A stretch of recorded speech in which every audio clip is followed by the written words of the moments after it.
这家餐厅啊，我之前来拍过一次，那一期视频争议很大。今天这一期呢，我感觉争议还是会很大，但是菜单不一样了。Hello， 大家好，我是小扎。上海人均最高的中餐厅，2022米其林1星，每一道料理都是颠覆你想象的菜品。我们今天就来看看到底有多好吃。菜还是很特别，不出意料的很特别。蚝油生菜，就是蚝油生菜的那种感觉。他们这个石头还是烫的。我想吃这个羊肚菌小小的，但蛮复杂做的。接下来这一道呢，是以上海红烧肉的概念去做的。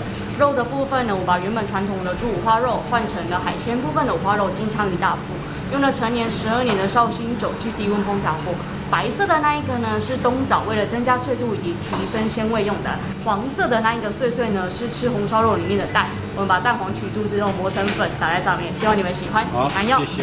这道菜其实我是有点担心的，因为金枪鱼啊，很多餐厅其实用不太好的，特别是烹饪过的。但是它这个是接近刺身的状态，切点花刀在上面，这样直接吃应该还行。挺上海的，就这种烧卤金枪鱼的感觉还可以，然后有点酸酸的解腻哈。在这里吃饭有种做游戏的感觉，不知道他们会用什么方式呈现出来这个味道。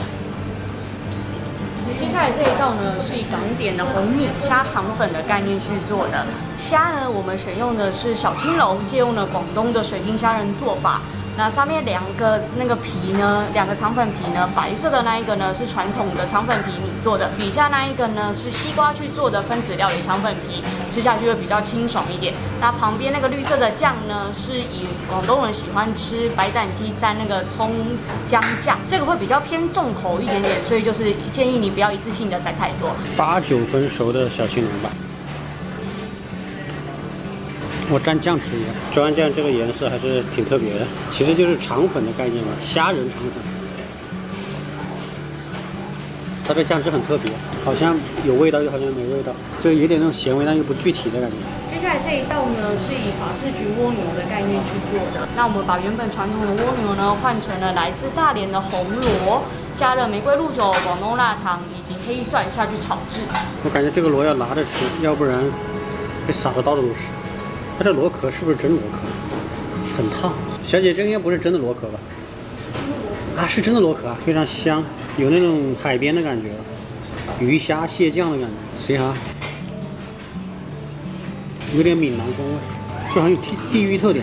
然后这个螺片是软嫩的，不是那种脆口的，里面还挺深的，可以一直挖。瓮仔鸡，这一次呢，我们做了一点小小不一样的，就是改良。我们把鸡呢选用的是那个千岛湖的乌骨鸡，做成了鸡卷。那我们把鸡胸肉跟鸡腿肉都包进去，所以才会吃到2种不同的口感。炉子还是会比较偏烫，所以小心一点。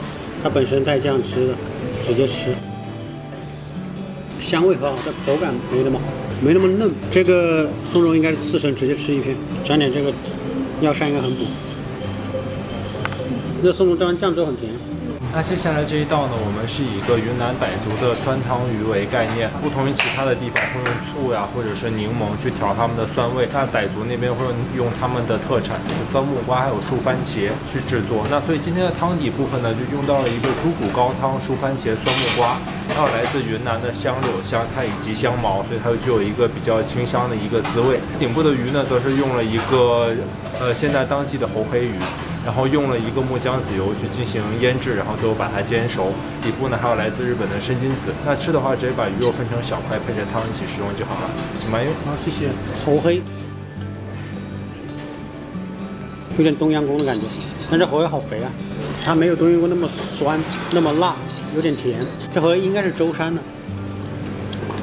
哇，它的这个鲑鱼子腌的好特别，它的鲑鱼子也是早卤的。早卤味的鲑鱼子。接下来这一道呢，我们是以一个宁波的咸蛋黄炒年糕为概念去做。那最底部呢，用了宁波的手工年糕，加上自己制作的松茸、松露酱以及鸡高汤去煮。顶部呢有一个淡黄色的泡沫呢，是一个咸蛋黄口味的泡沫。好久没有闻到这么香的黑松露了，但是这个是配年糕吃，宁波的手打年糕，好香好香。Oh my god！这道松露年糕值得夸，松露香气浓烈，状态上佳，软糯年糕混合鲜美丝滑酱汁，这样的搭配必须好吃。它这个松露品质不错，香味浓度极高，然后这个年糕很软嫩的，非常香。接下来这道料理呢，我们是以一个四川的家常菜麻婆豆腐为概念去做的，但是呢，我没有用到豆腐本身，而是用了牛身上的2种部位去取代。那首先呢是中间有一块呢是慢炖过的一个牛筋，那旁边呢还有一个白色的条状，其实是牛脊髓。那旁边还有一些颗粒呢，则是我们用米曲熟成过的牛舌。那顶部呢有一个橘黄色的一个颗粒呢，是我们自己做的四川的红油，然后把它做成了冻干粉的形式。这道菜我还蛮期待的，看着就蛮好吃，这概念不错，概念好啊，是好吃的第一步。其实不要说融合菜，正常的餐也是这样，因为好吃其实是有方法的，有组合的，不能乱来。很麻，而且辣度也够，这个吃的还蛮爽的，拔起的吧。正常呈现就不叫新中餐了嘛，玩的是个概念，还是玩概念。你喜欢这样玩概念吗？我喜欢有意义的玩概念。那你觉得他们有意义吗？有。接下来这道料理呢是今天晚上牛肉料理的部分。那我们其实是以潮汕的一个沙茶牛肉为概念去做。那旁边的浇上的清汤呢，则是用了一个潮汕传统的一个干货海鲜的一个概念去做，所以就用了虾子、虾干，然后大皮鱼干还有鲜虾去制作的一个清汤。那旁边的白色的泡沫呢，则是因为我们在吃潮汕牛肉通常会蘸那种花生芝麻酱嘛，我们就做了一个芝麻口味的泡沫。那旁边小的玻璃杯里面同样是我们自己制作的那个沙茶酱。这个牛肉用的什么牛肉？用的一个产自山东的一个和牛。带泡沫的牛肉，想必吃过的朋友应该不多，这口感应该蛮特别的。它烟熏过，吃起来是有点那种培根的感觉，其实这个形状有点像，然后又烤过嘛。滴点沙茶酱，不是很像牛，吃起来不像牛，没什么牛味。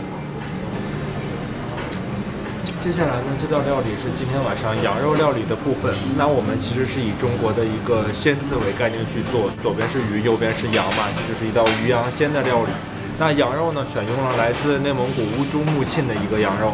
鱼的部分呢，除了一个顶部的一个白欧鲁改级别的鱼子酱以外呢，还有在羊肉的外面裹了一圈，用了来自广州的一个咸鱼，然后再加上羊骨和羊肉去熬制了一个酱汁。这个羊肉熟度很好的样子，你们看这个熟度。不过鱼羊鲜里这个鱼就是鱼子酱，这个还蛮省事儿的其实。Oh my god！ 这道羊肉必须夸，羊肉风味浓郁，奶香十足，唇齿间感受到的软嫩度极佳，鱼子酱爆开，海味弥漫，鲜美汁水在口腔中流淌，好吃，很软嫩，炭烤烟熏的风味也挺强的，里面非常软嫩，好吃好吃。而且很 juicy， 很多汁水，羊味也还可以，没有腥臊气。这外面这层肥油非常好吃，很香，但是不腻。最后呈现的甜品和糕点也非常不错，造型和味道都在水准以上，全部吃完也是非常地饱啊！今日消费6402，这顿饭我吃好了。这一期视频也到这里了，小伙伴们，如果喜欢我的视频，记得点赞收藏，我们下期再见，拜拜。